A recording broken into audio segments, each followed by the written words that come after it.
नमस्कार दोस्तों, आपका स्वागत है राज मोटिवेशनल एंड स्पिरिचुअल स्टोरीज़ में। आज की कहानी एक ऐसे किसान की कहानी जो हमेशा मेहनत तो बहुत किया करता था, लेकिन जब भी उसकी फसल तैयार होने को होती या कभी भी फसल के बीच में कभी आंधी तूफान या किसी न किसी कारण से उसकी फसल ख़राब हो जाया करती तो वो बहुत दुखी होता और हमेशा ईश्वर को कोसने लगता कि हे भगवान, तूने मेरे साथ क्या कर दिया, हे भगवान ये तुमने जानबूझकर किया है। या कभी कभी तो इस तरह से भी कहने लगता कि भगवान, मुझे तो लगता है शायद तुझे पता ही नहीं है कि कब किस तरह का मौसम धरती पर होना चाहिए जिससे किसान की इस तरह की हानि ना हो। वो ये कह ही रहा था कि तभी ऊपर से आवाज़ आती है और उसको संबोधित करते हुए कहती है कि तुझे ऐसा लगता है कि ये जो मौसम है ये तेरे अनुकूल नहीं है, तो जा आज से मैं तुझे ये शक्ति प्रदान करता हूँ कि तू अपने खेतों में जैसा चाहे वैसा मौसम कर ले ताकि तुझे मुझसे कोई शिकायत ना रहे।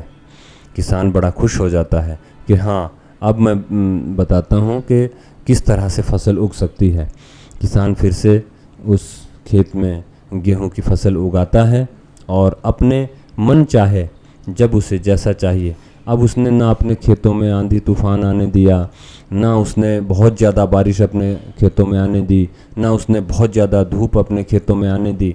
और जैसा जैसा उसे लगता था वैसा वैसा उसने अपने खेतों में मौसम को करते रखा, क्योंकि अब ये सब उसके हाथ में था। अब जैसे ही उसकी फसल तैयार हुई तो उसने देखा बहुत लहलहाती फसल है, खूब लंबी अच्छी, जैसी वो चाहता था उस तरह की फसल तैयार हो रही है।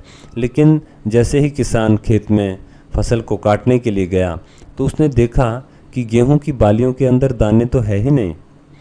उनमें तो किसी में छोटे छोटे दाने, किसी में कच्चे दाने, और ये फसल बाहर से देखने को तो बहुत सुंदर हो गई है लेकिन उसके अंदर दाने तो है नहीं। तो वो फिर से ईश्वर को कोसने लगा और कहने लगा कि भगवान, तूने ये मेरे साथ क्या कर दिया कि मैंने तो खूब मेहनत की, ये देखो बाहर कितनी अच्छी फसल हुई है लेकिन इसमें तो दाने ही नहीं है। तो फिर से वही आवाज़ उसको सुनाई देती है और वो कहती है कि सब कुछ तो तेरे हाथ में था, लेकिन फिर भी तूने अपनी फसल को तुमने फसल को कोई संघर्ष करने ही नहीं दिया। और जब तक संघर्ष इसके जीवन में नहीं होगा तो इसके अंदर दाने कहाँ से पैदा होंगे, इसके अंदर पैदावार कहाँ से होगी। ना तो तुमने हवा इसे चलने दी, ना तुमने धूप इसको लगने दी। इस फसल ने कोई संघर्ष नहीं किया तो ये फसल कैसे मजबूत होती, कैसे इसके अंदर बालियां होती। क्योंकि जब तक ये प्रकृति की सारी चीज़ें इस फसल को नहीं मिलती तब तक इसके अंदर दाने होना मुमकिन नहीं था।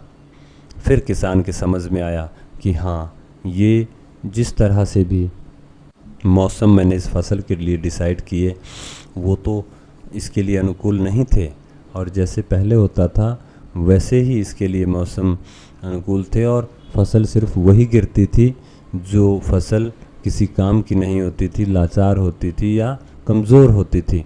जो मजबूत होती थी, जिसके अंदर अच्छे दाने होते थे, वो फसलें इतने आसान से छोटे मोटे तूफ़ानों से नहीं गिरा करती थी। इस कहानी से हमें सीख मिलती है कि जीवन में जब तक संघर्ष ना हो, हमारे जीवन में जब तक हमें मुश्किलें ना आए, तब तक इस जीवन के आगे बढ़ने के अवसर ही समाप्त हो जाते हैं। और आप विचार करके देखिए कि हमारा जीवन कैसा होगा जब तक इस जीवन में संघर्ष ही नहीं होगा, मुश्किलें ही नहीं आएंगी। इसलिए हमेशा ईश्वर का शुक्रगुजार कीजिए कि जब जब हमारे जीवन में संघर्ष हमारे जीवन में आते हैं, जब तक मुश्किलें हमारे जीवन में आती हैं, तो खुश हो जाइए कि अब आने वाला समय और अच्छा आने वाला है। क्योंकि यही संघर्ष हमारे जीवन के अनुभव बनते हैं। इन्हीं संघर्षों से हमारे जीवन में निखार आता है। इन्हीं संघर्षों से हमारा जो जीवन है वो जीवन हमारा बहुत सुंदर बनता है। और हम अपने लिए तो या अपने जीवन को तो हम सुखमय बनाते ही बनाते हैं, लेकिन हम अपने साथ साथ अपने साथ वालों का भी जीवन सुखमय बना पाते हैं। तो ये कहानी बस इतनी ही, और मिलते हैं एक नई कहानी के साथ। तब तक के लिए धन्यवाद।